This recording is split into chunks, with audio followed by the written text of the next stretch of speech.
Um,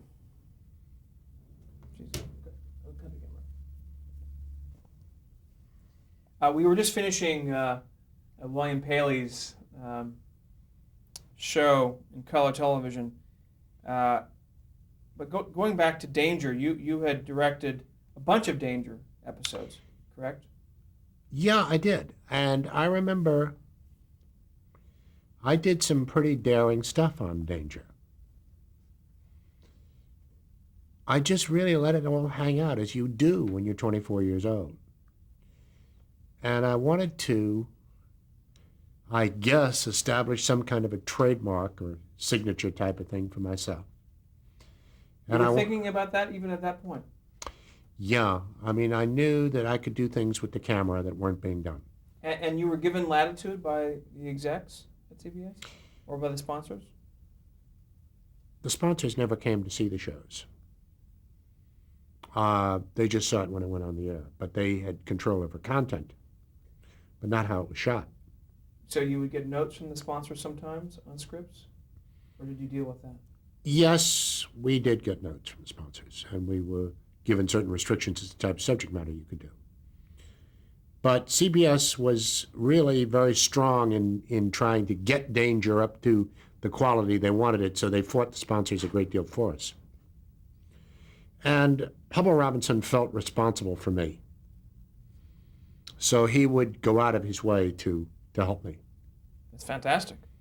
So it was kind of good in the fact that I could pick up the phone and call the head man.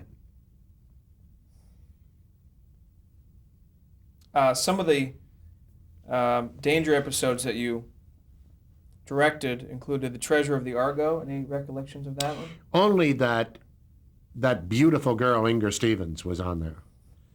God, she was beautiful. And I remember that. Russell Collins was also in that show. You know what? You could have said that Marlon Brando at the height of his career was on it, and I wouldn't have remembered it. All I remember is Inger Stevens. She was one of the most beautiful girls I ever saw. Fair enough. There's a story that I want to tell you, have you told me about, is the No Passport for Death episode of Danger. Well, that was a whole other thing. We had this script called No Passport for Death, which was based on a New Yorker article by Walter Bernstein, who did not write the script. A guy named Frank DiFolita wrote the script. And it concerned a young Puerto Rican who illegally got into the country and went to live with his brother and his wife and his brother's wife. And unbeknownst to him, he was a carrier for smallpox. And the immigration and the police were all after him because he was the guy they had tracked it down. He was the guy who was carrying the disease. And they had an all-out hunt to get him, and he felt like a fugitive, and he had to escape. That's what it was about. Now, John Cassavetes we cast as the young Puerto Rican immigrant. Freddie Sadoff played his brother, and Miriam Colomb, this wonderful Latina actress, played the brother's wife. And Leo Penn, who was a wonderful actor and later became a director, and his son is Sean Penn. Leo Penn played the cop who was after Cassavetes. Now, this script was terrible. I mean, that's the only thing you can say. It was awful. The dialogue was unsayable. And we got into rehearsal, and the more we tried it, the worse it got. And finally I said to Cassavetes, I said, Johnny, I said, what we got to do, because Sadoff and Colon were Spanish speakers. I said, we got to do the scenes in this apartment in Spanish. That's the only way this dialogue is going to work, and put subtitles on it. And Cassavetes said, okay. So he learned his dialogue in Spanish. Well, the producers were upset about it, but I didn't care. But then we had this set design, kind of this rooftop set, which was a terrible set. But we did this show from Studio 61, which is 61st Street and First Avenue. And behind the studio, there's this alley with these tenements up there. And I got this idea that the whole second part of the show we should do behind the studio, up on the roof, and have Leo Penn come up the alley to get Cassavetes when they trap him. So we went up there and we rehearsed, and we got Cassavetes up on the roof. And then we figured, or I figured, we can cut to Leo Penn. We can cut to Cassavetes on the roof where he says, saltare. I still remember that word, which means I'm going to jump. And Leo Penn screaming, don't jump. You cut to Leo Penn. Then we get a double for Cassavetes. Cut back to Leo Penn. Then get a dummy and throw it off the roof. In the meantime, Cassavetes would run down the stairs and jump in the net. And in my crazed head at 24 years old, that was going to work fine. Have you heard of anyone else doing something like that? No, it had never been done. So we did it. We brought the cameras out and put them on tripods during the commercial, film commercial. We brought them out of the studio, put them on the tripods, and we did it. I mean, when we blocked it, it was daylight. On dress rehearsal, it was night. So nobody could see where they were going. And they got it done, but then Cassavetes had to run from the tenement roof down 5 flights of stairs and jump in the net. Well, the people that lived in the apartment house were out on the stairs blocking him, so he never made it into the net on dress rehearsal. So we went on the air. Now that night, I was really nervous. And not only that, it started to snow in New York at 10 o'clock at night. Snow. And there we were outside, and it was snowing. And the most beautiful thing you ever saw. And Cassavetes, and now we had production assistants on each landing of the tenement to keep the people from getting in Cassavetes' way. And the idea was that Cassavetes came to the edge of the roof, looked out. Leo Penn came up the alley, and we were intercutting this. And Leo Penn looks up at him, and Cassavetes says the Spanish word, I'm going to jump, saltare. And Penn says, don't jump! And we cut to Cassavetes up there, close up. We cut down to Penn. At this point, Cassavetes took off down the steps. And we were committed to it now. Cut to Penn, then we cut up to the dummy, not the dummy, the double, who's standing up there. I held the cut. Meantime, Cassavetes running down the stairs. Cut to Penn, and he says, no!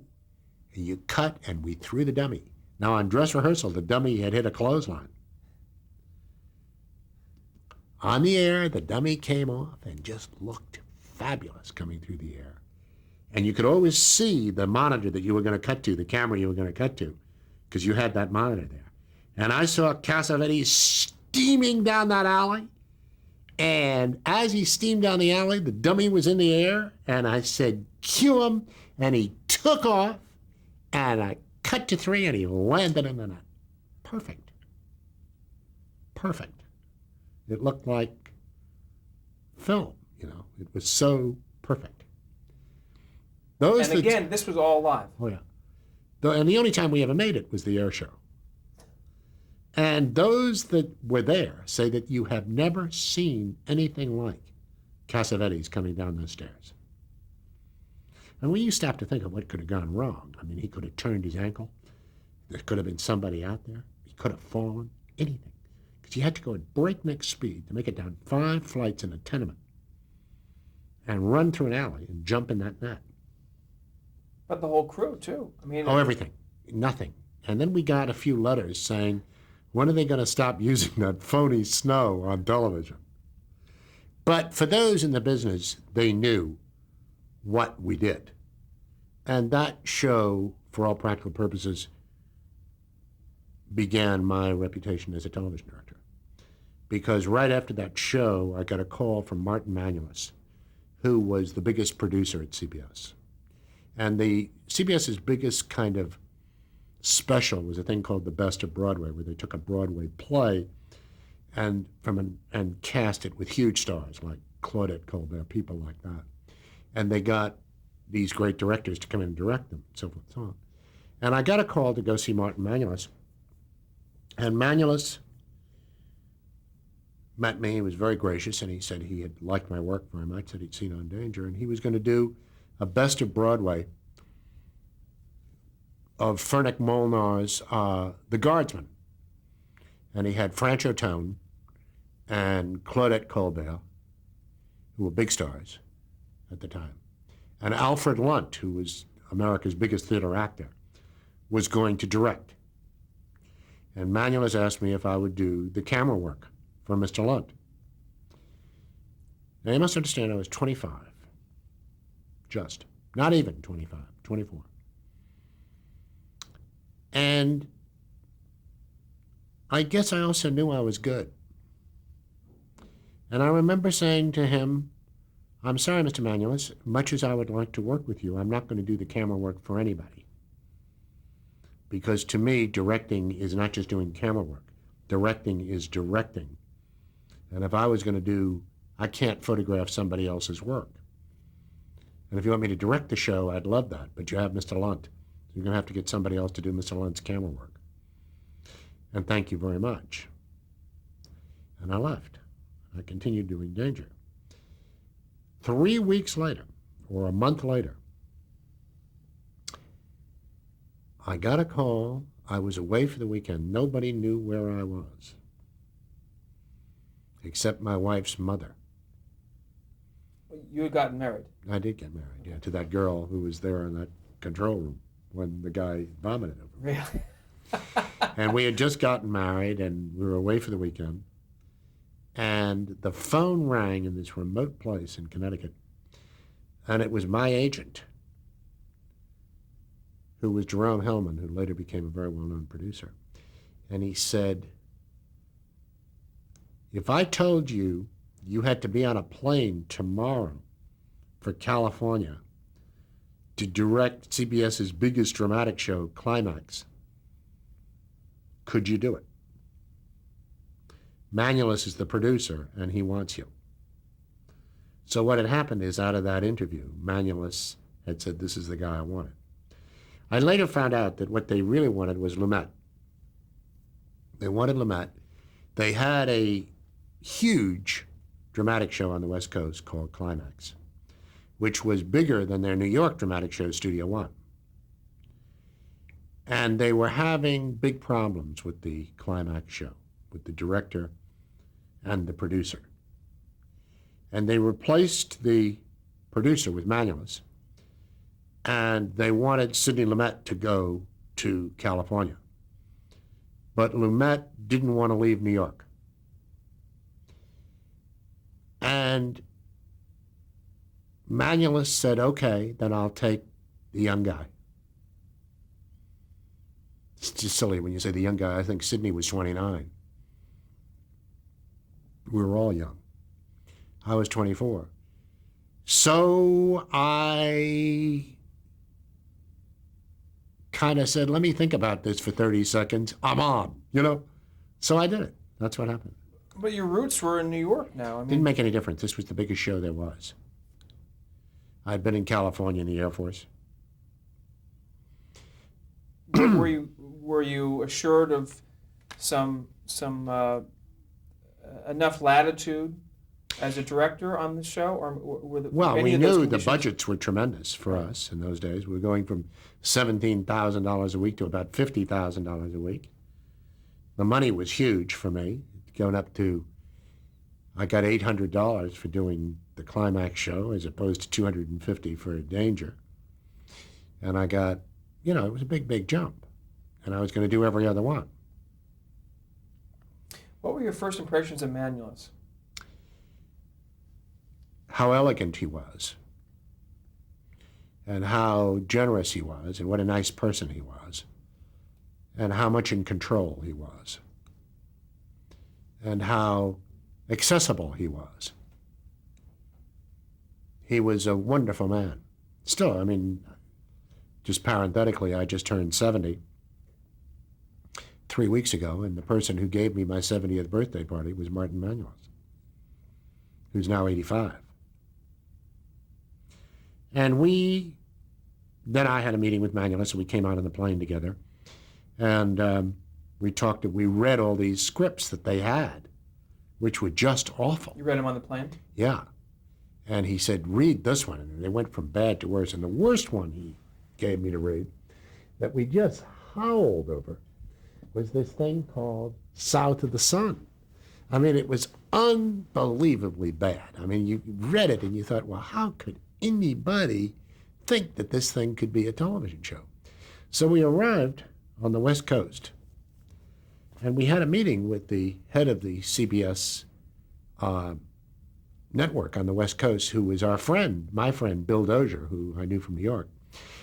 And he said, okay, boys, he said, now, since you don't have a script to put in, because Manulus was frantic to get scripts. And, of course, the first person we called was Rod Serling. And Rod set out to write one, and he wouldn't have a script for like 3 weeks. So Bill Dozier said, well, the first show you guys are going to have to do, he said, we've decided is going to be this script, South of the Sun. And Manulus, I'll never forget, just sat there in that meeting, and he said, I am not going to produce that show, period. He said, you get somebody else to produce it. The first show I produce is going to be one that I supply. So you just get somebody else. And I recall saying, and I am not going to direct it. And Dozier said, oh, yes, you are. He said, it's all well and good for Martin Manulus, who has the credits he has, to say he isn't going to produce it. There's nothing I can do about that. But you, who have no credits, are going to do what I tell you, and you're going to direct it. So they got another producer, a guy named Edgar Peterson, who was a friend of Dozier's. They got him in to produce it. They cast it. I can't even tell you what it was about. It took place in Acapulco at this hotel. And they cast it with Margaret O'Brien and Jeffrey Hunter and Edward Arnold. And Thomas Gomez played the Mexican police chief. And Natalie Schaefer was in that too. Natalie Schaefer. It was all cast. And I just didn't know what to do. And I read it, and I thought, there's just no way I can save this. But I had worked with this New York actor named Robert H. Harris, whom I really liked. So I got another writer in, and we created this part of a New York private detective who's going to go down there. And I cast Robert H. Harris. And I staged this thing. I never forget, there was a fountain in the middle. And I staged this thing in this hotel so that Robert H. Harris was walking around all the time, and he overheard all these conversations. And I staged the first 24 pages of that script on one camera, never cut. Always following Robert H. Harris. It was very ingenious. Nobody had ever done that. And we did it. And it came out great.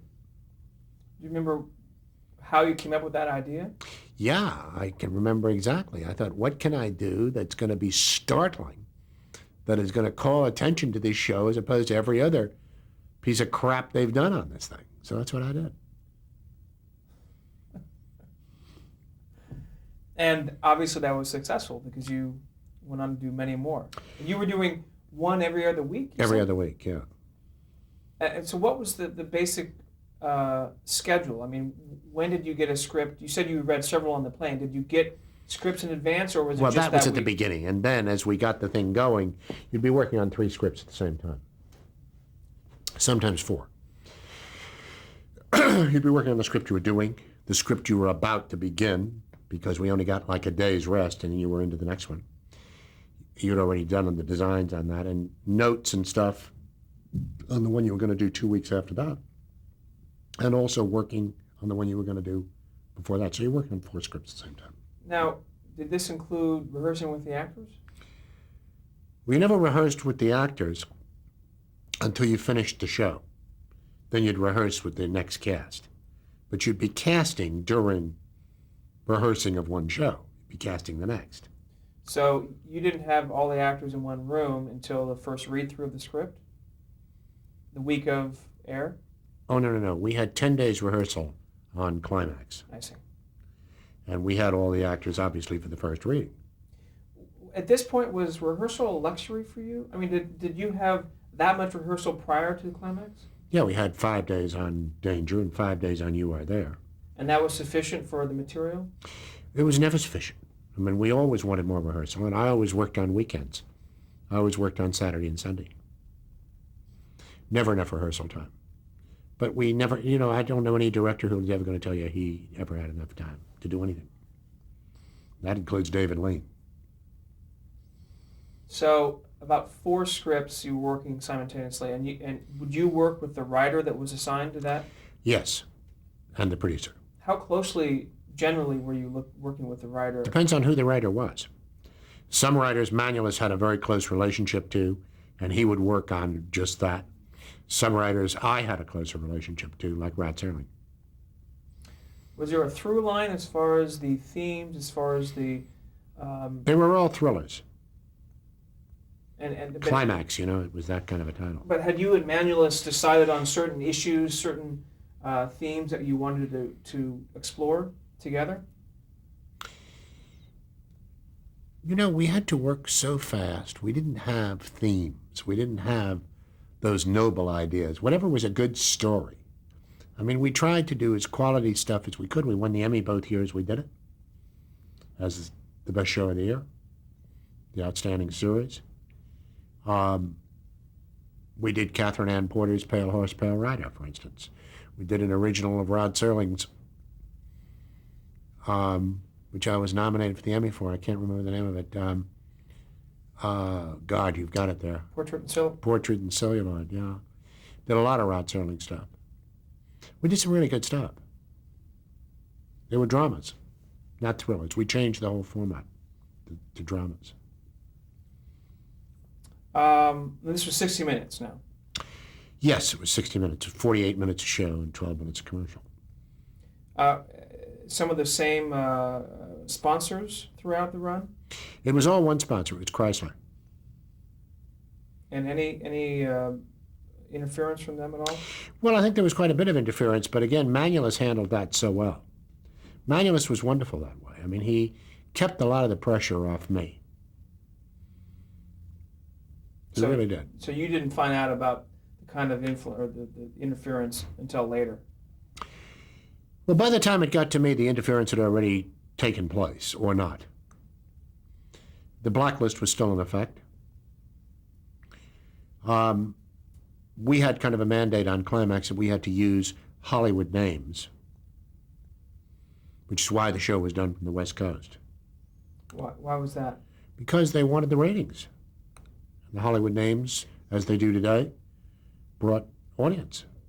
When you had a list of actors you wanted to cast in a particular episode, was there a process to check those names with the CBS executives as far as blacklisting? Oh, yeah. There was a number you had to call.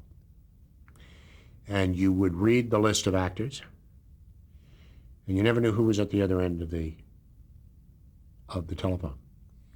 And they'd call back the next day, and you would hear a voice say, this one okay, this one no, this one okay, this one no. And any big disappointments that you can recall? A lot. John Randolph, for one, whom I finally used in seconds. Will Gere. Lee J. Cobb. Marty Balsam, until we got him cleared finally on Playhouse 90. A lot of people. A lot of people. Lee Grant. Eli Wallach for a while, and his wife. It's terrible. Compare the working environment between New York and Los Angeles. There was no difference. We brought New York with us. Same thing. I mean, you've got to understand that 12 hours a day was spent in a windowless room, which was a rehearsal hall, and it could have been in Nome, Alaska. Didn't make any difference. The work ethic was exactly the same. And I trained the crew. I trained that crew on Climax and also the crew on Playhouse 90. And they also won the Emmy each year for camera work. So which is to say that the crew wasn't necessarily experienced at that kind They of... weren't. Not at the kind of shots that I did, which were extreme wide angle, extreme depth of focus, a lot of camera movement. Really, really complicated stuff. If you were to describe your stamp on these particular shows at that point as a director, how would you do that? Well, very moody lighting. I put ceilings on sets, which no one had done. Tremendous depth of focus. Very stark camera angles. I mean, most of the shows were so flat. And this was all mood. This was all in depth. It looked different. It got imitated a lot, but it looked different at the beginning.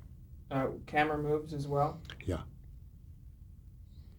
Because the episodes that I've seen, there's an amazing amount of camera moves following actors from one place in the room to the next, to the next, and next. It must have been a logistic challenge, to say the least. Well, it was, but those crews became very good. Also knew how to do it. I've heard stories about the studios themselves and the cameras and the cables being these large things. Just describe for us just what it was like from your perspective then, 55. Well, I was using 4 cameras, and I ended up using 4 cranes. In other words, 2 of the Fearless cranes that had the tongue like this and a dolly pusher, and 2 of the Houston cranes, which had the 3-man crew. For the simple reason that I would very seldom shoot at eye level. I'd usually shoot very low or very high. So a regular pedestal camera couldn't get low enough or couldn't get high enough. And the camera moves were too complicated for one guy to push the pedestal around and so forth and so on. So I used 4 cranes, which meant a lot of extra technicians, which meant my shows were more expensive than anybody else's.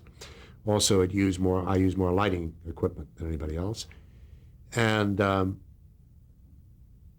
now each camera had a cable that came out from the camera to an outlet in the wall. Each boom had a cable that came to it and an outlet in the wall. There were 2 booms we would use and 4 cameras. Now all of these pieces of machinery had cables. So you had to plan where the cables were to come from. And you had to plan your move so that the cables didn't cross. And if you did, you had to figure out a way to untangle them. Sometimes you'd have a bridge where a cable would be up here and you'd be able to go underneath it. Sometimes you'd hang cables from the center and have them go around each other, but then you'd have a maypole effect. You'd have to unwind them, otherwise you wouldn't be able to move the cameras. It was a mathematical problem that you had for each show. You had to decide the lens, the position of the camera, where the cable came from, where the boom was, everything. We'll change tapes.